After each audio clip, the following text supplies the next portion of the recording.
Well, hello guys, and welcome back to Bridge the Gap. My name is Jessica Legwise, and I'm the CEO of Hope Education Services. I work with kids with autism, and what sets me apart from other autism professionals is that I consult with adults with autism to make sure I'm giving kids the best possible treatment. What I found is that a lot of what professionals think about autism to be true just isn't, and there's no one better to learn from about autism than autistic adults. So tonight I'm bringing someone on the show, and I'm really excited about it. Her name is Sue Abramowski, and she not only is on the spectrum, but she works with kids on the spectrum. And that's a common theme that I'm finding while I'm doing this show. So I'm really excited to hear from Sue today and welcome her on the call. So welcome, Sue. Hi. So I wanted to bring up right and off the bat. So I introduced you as being an autistic adult. And I've given always people on this show the chance of the question, do you want me to call you an adult with autism or an autistic adult? And I found so far, everyone on the show has resonated with person first language, meaning, that they're a person first. And identification first language, there's a lot of people who prefer to be called autistic, and they find that that's part of who they are, and they find really solace in that identity. So you're the first person who wanted to be introduced that way, but you're not alone. There's a lot of people who feel that that's really important. So I just want to jump right on that tonight and really talk about that. The fact that, you want to be referred to as autistic, you have on your shirt autistic pride. I think that's amazing. I think it's great that you identify as that. And I wanted to learn a little bit more about that from you. Well, basically, I feel that identity first language is important because I think that by saying person with autism, you're acting as if autism is something you can just set down like a bag. There's actually a cartoon that illustrates that's saying if you are with autism, then you can just put it down and walk away. Whereas if you're autistic, it's an integral part of who you are, and it's something that should be embraced as a part of your personhood. Right. So do you think that being autistic, is that a good thing, a bad thing? Is it just who you are? Is it neither good or bad? What's your feeling around that? Well, I think that while it definitely poses challenges at time, it's also who I've always been, and I don't know life any other way. So I wouldn't change anything if I had the choice. And I feel that autistics have a lot to offer the world. Yeah, absolutely. I mean, there's so much value that everyone has. I'm a big believer that God doesn't make mistakes. And I know not everyone watching this show will share my same religious beliefs, but, I believe God doesn't make a mistake, that everybody's made exactly who they're supposed to be and how they're supposed to be. And that includes the, autistic adults. So I wanted to talk a little bit about now because a lot of the parents watching this show, when they're watching this, they identify with the diagnosis because they're watching this because their children were diagnosed. So can you tell parents about your diagnosis, when you were diagnosed, what you're diagnosed with? It gives parents a lot of encouragement when they see someone as successful and eloquent as you, when their child's earlier on in their journey of their diagnosis. Well, basically, I didn't learn that I was most likely autistic until I was about 26. I stumbled upon a blog and I felt like I was reading my life story. And then after doing lots of research, I thought to myself, okay, I think I'm onto something here. So I went for an evaluation and was diagnosed with autism spectrum disorder level 1 on March 19th, 2014. And it was just so validating to get the answers and to confirm my suspicions. So yeah, and good experience. Yeah, and that's really common. A lot of people talk about the fact that autism is on the rise, and I think that may be true to a degree, but there's also a lot more awareness about autism, and people are getting diagnosed today that weren't getting diagnosed years ago. I mean, number one, there's more knowledge. Like you said, you had the blog, you had you had the internet. 20, 30 years ago, that didn't really exist to the extent it did today. So parents and other adults didn't have the information. So they may not have even been aware of what autism was. So less people were being diagnosed than probably actually had autism. So that's certainly a big part of that. So today, you work with kids with autism. Did you decide to do that after you got your diagnosis or before your diagnosis? Well, I did decide to do that after the diagnosis. I did work with people with developmental disabilities as well as mental illness before I even knew I was diagnosed with anything. or before I even was diagnosed with anything, but I joined the Asperger's group through the agency I work for, Autism Services, and I got to know the executive director really well. And after that, I was so impressed with the organization that I decided to see if I could acquire a position. So I had some interviews and I got the position as a DSP in their after school program. And then I was doing respite like I still do. And I'm on the relief list for the group homes as well. That's awesome. So you were part of, as soon as you got diagnosed with autism, it seems like you jumped right into the autistic community. You were involved in groups. And what role do you think that plays for autistic adults today to have that community that, like we talked about 20, 30 years ago, didn't exist? Like this show wouldn't have been possible even 10 years ago, right? The technology did not exist. The community of autistic adults didn't exist. So, and if you hear me stumbling, guys, it's because I'm used to using person first language. So I just want to acknowledge that it's a little bit different for me to be saying autistic adults, but I do respect the preferences of all the people who come on the show. But that community didn't really exist. So what is the benefit of having social media, having these online Facebook groups where, for example, you or I'm at, so people can connect today? I think it's awesome. I've made so many friends in the autistic community, and I've met local friends. I've made local friends just from meeting people who happen to be in these groups of thousands of people, and then they practically live in my backyard. So that was really awesome too. And my group that meets, I'm actually a member of a couple groups. I'm also a member of a Rochester group called Square Pegs. And just having a community of like-minded people and then just chatting and updating each other on how life is treating us. And it's awesome. Yeah, there's a lot of perception that autistic people or even autistic children, that they don't care about other kids. They don't want to socialize. They don't want to be around other kids.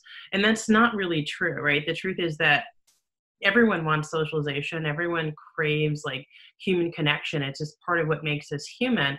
And that's not different for autistic people. It may have come across that way because there's a lack of awareness on really how to socialize, especially if children are early on to their journeys. So knowing that and knowing what benefits you have from being part of that community and having those friends that are other people who are autistic, how important is it for parents watching this that they help their kids to socialize, they make an effort to bring them to peer groups, and should they be looking for only peer groups with typical peers, or should they be also considering just getting their kids connected to other people that are going through similar, either whether they're autistic or whether or not they have a different developmental disability? Could they potentially relate on a different level than they could with their neurotypical peers? So what do you think the importance of socialization is? I definitely think it is important to have a peer group, whether it be, particularly autistics meeting with other autistics, so they have a group of people who can share a common background. But I also think that people should socialize with anybody who is willing to talk and make a friend. And like myself, I've always been a social butterfly. I've never been afraid to walk up to anybody and just start talking to them. So I've always wanted friends, and I've always just been a people person. Yeah. Now, one of the things I wanted to talk about is that a lot of times now when I'm bringing people on this show, they're autistic adults and you identify as being autistic, and there's a certain set of challenges that comes with it. But there's this perception that people who are autistic, that they can't talk, or maybe that they won't be able to work or take care of themselves or live by themselves. And obviously there is a small part of the spectrum where there is that like extremeness. And someone like yourself, who is very eloquent, who's a great speaker, who is very social, you can certainly blend in, so to speak. And you did for a long time, right? You were 26 years before you received a diagnosis. So obviously someone could look at you and the fact that you're autistic may not be readily apparent. But one of my favorite quotes that I see on Instagram all the time is that just because you experience a person's autism mildly doesn't mean that they experience it mildly. So, for you, what has autism been? Like, what does it mean? And, the good, the bad, the ugly? What are some of the challenges? What are some of the good parts of it? How do you identify what autism is for you? Basically, for me, it's a different operating system. I'm a really big Android geek, so I just call myself an Android in an Apple world. And it's just, I have a different way of looking at things. I notice the little things. I stop and smell the roses. I notice the fine details before I notice the big picture. And yeah, I'm very technologically minded. And I do think some things that are a bit of a struggle for me are that I do take things very literally, and I don't read between the lines. Like, I take things at face value, point blank. But in a way, I think that's a good thing, because it shows one is genuine when they just see things for what they are. Yeah, absolutely. So for you, if society were to recognize some of the things that make that a person who is autistic person would have, in the benefits of that, how can society look at autism less as a disability and more as someone who's just differently able, to make sure that society's better helping and supporting people who are autistic to make those contributions? I think just keeping in mind the fact that everybody's mind processes things differently, and to give people maybe more processing time, or if somebody, maybe social cues don't seem to be, what's the word I'm looking for? Somebody doesn't seem to be picking up on social cues, maybe giving them a little bit more time to process that, or just maybe giving them a bit of an explanation just to kind of help them out. Yeah, no, that makes a lot of sense. Now, do you think that more awareness of what autism is needed in general in society? Definitely. Like, I think a lot of people have misconceptions about it, and people need to realize that it's, like I had said before, it's just a different way of being, and everybody is born to be who they are for a reason, kind of going hand in hand with what you said earlier. So Yeah. And, I think that part of the confusion is just the fact that everything's called the same thing. We talked about the fact that there's like this part of autism where someone is truly non-vocal for the rest of their whole life. Like, they may never learn to talk. They may have cognitive impairments. They may have issues with just daily living things, and even just dressing, or, using a bathroom independently. So there are some people who would, and this is a really small minority, but they will struggle with these things for most of their life. And then there's people who are just there, they get married and they have kids and they have amazing careers and they're CEOs of the companies. And there's like this silent sort of difference that may not even be super obvious. And yet we call those things the exact same thing. And it wasn't called the same thing. Even when I first started working with kids, which was in 2008, it was called something different, right? It was like the DSM-4, it had 5 different things that were on the autism spectrum, but there was autistic disorder, which was that more kind of severe form, so to speak, of what autism is, or, manifestation of symptoms. And you had the PDD-NOS, which was just kind of like autism level 2, where it was not the extreme autism, but it wasn't quite as someone who has achieved the level you have. And then you had Asperger's syndrome, which everyone kind of was like, well, that's the person who's challenges a little bit socially, but they, cognitively, they're the same as everyone else when they learn how to talk. And now you have these 2 very, very different things that are being called the same thing. So is this a good thing? Is it a bad thing? Is it causing more confusion? And, how has that had an impact on people, especially like yourself, who identify as being autistic, now that everything is just being thrown under this one bucket?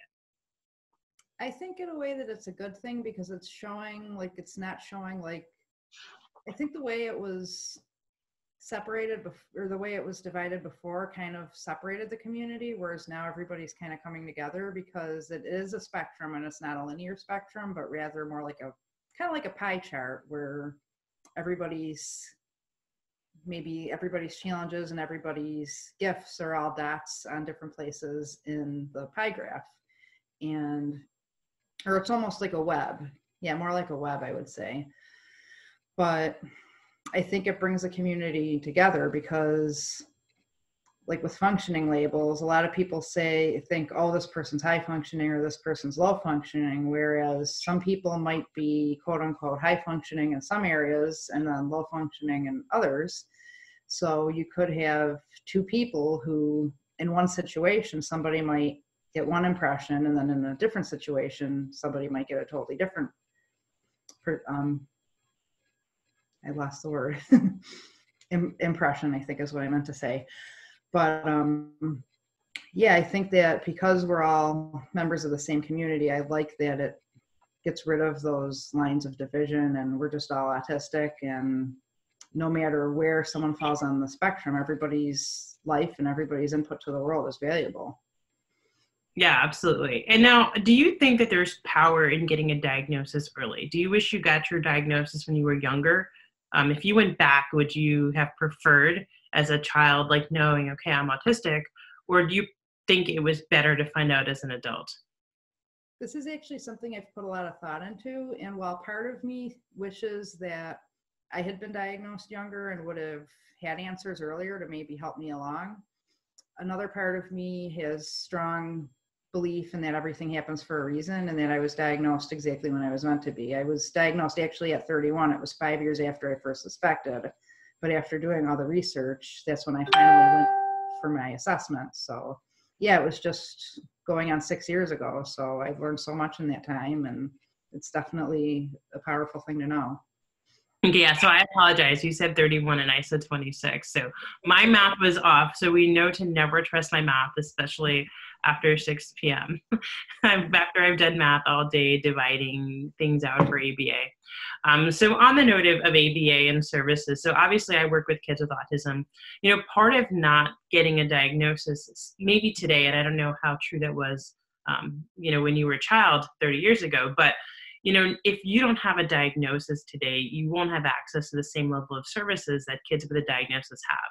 So a lot of parents, they're hesitant to get their child diagnosed. They're worried about social stigma. They're worried about classification. They're worried that if their child is labeled, that teachers will see them a certain way, maybe won't push them or expect as much out of them. But in the same sense, in the event that they're not diagnosed today, without that literally diagnostic code for an insurance company, there's no way to pay for services, which is just how everything's set up right in this country, good, bad, or indifferent. That's just the way it is. So, you know, as a child, did you have access to the services that kids have today? I know certainly not all the services that are available today were even available when you were a child, but did you get those services for parents that are sitting here fighting for services for their kids? And you know, what did that look like for you? Did you miss out on that? Do you think you needed it? Did you not need it? I actually didn't receive any services because since my diagnoses came, I was also diagnosed with ADHD, but not until 25. So I was already out of college before I got those diagnoses. So yeah, I pretty much I went through mainstream school and everything went pretty well. Like there were areas I think that it might have helped to have maybe a little bit of a boost, but at the same time, economically, I didn't struggle. There were some subjects I had to work harder in than others, as is natural for just about anybody, but I managed to do well and all through school as well as college. I graduated with a bachelor's.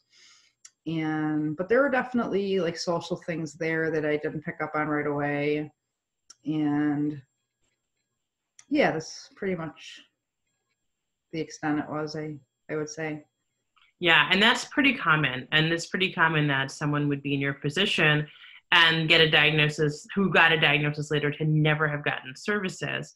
Now, I think the other side to it is, though, you are obviously very fortunate that you've done very well, you've worked very hard, but not everyone's so lucky. Some people who don't get that diagnosis and don't get any services, they wind up not being quite as successful as you are today. So, you know, what would you, and just knowing that there are people who without support will be very successful, but knowing that there's also people without support who won't be very successful, and they could have been successful if they had that support. You know, what role do you think that, being the fact that you need the diagnosis to get that support, do you think it's important today that parents get that diagnosis for their kids, not necessarily for the sake of like the label, but for the sake of the services? I do think it's important because the more help somebody can get, the better. I mean, if there's help available to you that could benefit you, why not take it? And whether or not, I feel that maybe there should be supports in place, whether somebody has a diagnosis or not. Maybe if somebody's showing that they're struggling in some areas, maybe the schools or psychologists can do something to at least put some kind of supports in place until a formal diagnosis is made. Yeah, absolutely. And, certainly we want that to be the case. And unfortunately, I think all of the education system is governed by money and politics. So that may not happen tomorrow, but I think hopefully there's more as things change more and more. I think it's certainly changing for the good, not only in my lifetime, but in my career. I'm seeing massive changes in the way that services are provided. And, back when I first started, people had to really fight for services. Now today, everyone thinks that everyone who has autism, they get ABA therapy. Well, that was not the case when I first started. It was like the fortunate few who had parents who were wealthy enough to hire an attorney to fight for services from the school district got at. And insurance companies didn't even acknowledge it. Autism wasn't considered a medical diagnosis. It was considered a education diagnosis. And certainly the change of it being moved from having an education diagnosis to a medical diagnosis has certainly made services more prevalent. And I think that's actually changing for the good and for the better. But so, today you love to give back into the autistic community. And, what role does that play in who you are today? Like, what role is working with people with autism? How can you have a better connection with them and help them at a level maybe I couldn't? Because there's certainly ways you can probably relate to people that I couldn't, but I want to learn from you so that way I can relate better to the autistic kids I work with. I think that I can maybe see where they're coming from, like especially like maybe sensory wise, and because I do have, while they're mild, I do have sensory sensitivities, especially to like texture, smells, like light and sounds I don't have a sensitivity to, but texture, smells, tastes. If it's something I really, really like, it's like I can't get too, like there's no such thing as enough. But if it's a scent or like a texture that I don't like, then I don't want to be anywhere near it. So I can understand where some of the kids are coming with as far as that goes. And then like as far as some of the emotional and social bits too. So yeah, I think I definitely have that connection with them. Yeah, that's awesome. A lot of the kids that I work with, they have a lot of sensory needs, and sometimes it just comes across as stimming. So parents might look at their child and maybe they're jumping up and down or they're hand flapping, or had recently a child who was engaging in a stimming behavior, and he was hitting himself on the floor, and he even he hurt himself, like he wound up fracturing a bone. And parents don't understand, like, why are the kids doing this and what is that? They can't tell them, right? So obviously you're not doing those things today, but that's something that a lot of the kids do, and they can't communicate to their parents why. So, when you say, like, for example, a sensory overload, most of the kids can't explain to parents what they're feeling or experiencing. And I know even for adults who have asked this, who can obviously talk and are good speakers, and not only good speakers as in they can talk, but like they're doing public speaking and they're more eloquent speakers than I am, it's hard to put it to words. But if you had to try to put it to words for parents to understand what their kids are experiencing when they're having a meltdown or sensory overload, what is going on in their heads? That's what parents always want to know, is like, what's just going on in their head? Basically, it's that just the world's getting to be a little too intense for them, and it's their way of decompressing. Like I personally, I don't really experience sensory overload per se. My meltdowns are more emotional if something upsets me or something doesn't go right, or most of them are driven by just being frustrated with myself over minor annoyances, and it just kind of escalates. So when that happens to me, I just kind of need to let it out in order to process it. And I think with sensory overload is sort of similar. Stimming gives people the sensory input that they seek, in turn helping them to process that overload, or just if they're a sensory seeker like I am, like I'm always fidgeting with things or wiggling my leg and stuff like that. So Yeah, that's a really great way to put it. So, I want to thank you so much for coming on to this today, the show. You've just given so much value to the families that I work with, the families that are following this content. And, this show does air on several public access television shows across the nation. So there's lots of people watching. And I just want to thank you on their behalf for coming on here today and just being so vulnerable and sharing with us. Oh, anytime. Yeah. So if I like to ask everyone, just give the opportunity, if there's anything else about autism you want to add, anything you want everyone to know who's watching this about autism, maybe they don't have any experience with it, before I close the show tonight.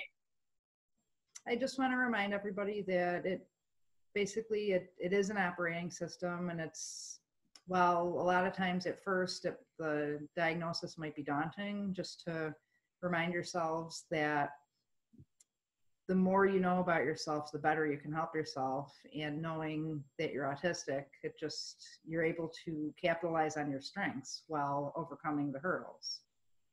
Yeah, and that's really great advice, right? Information is power. Information leads to understanding. So, if you are an adult and you're autistic and you're watching this show, if you want to be on this show, jump onto my website. It's hopeeducationservices.com. You can jump right onto my email list. Just fill the form out. That'll pop up. You could be right in connection with me. You can email me from there, and you can ask to be on the show. I would love to have you.